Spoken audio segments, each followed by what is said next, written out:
I'm Matt Gelka in Washington, where the Supreme Court dealt a huge blow to Planned Parenthood when it comes to getting Medicaid funds. A 6-3 ruling from the Supreme Court on where Medicaid patients get their care could open the door to defund Planned Parenthood.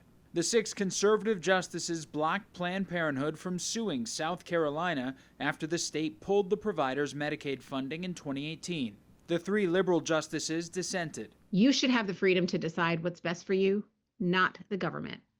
This is a fight that Planned Parenthood has never backed down from. South Carolina's Governor Henry McMaster celebrated the decision, writing in part, 7 years ago we took a stand to protect the sanctity of life and defend South Carolina's authority and values. And today, we are finally victorious. This is a great win, not just for South Carolina, but for all of us as pro-life taxpayers who have a definitive decision from the United States Supreme Court that we are not forced to fund the abortion industry with our tax dollars.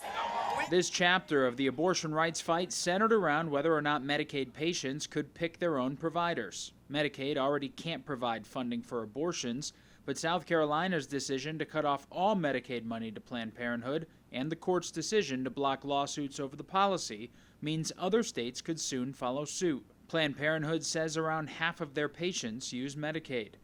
Conservatives have long tried to defund Planned Parenthood, saying that even though federal money can't go towards abortion services, any taxpayer money supporting the organization still helps them provide the procedure.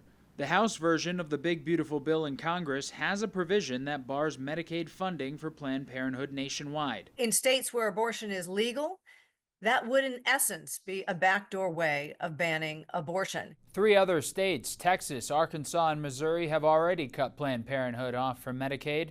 Other states could follow if the provision in the congressional bill doesn't end up making the final version. Reporting in Washington, I'm Matt Gelka.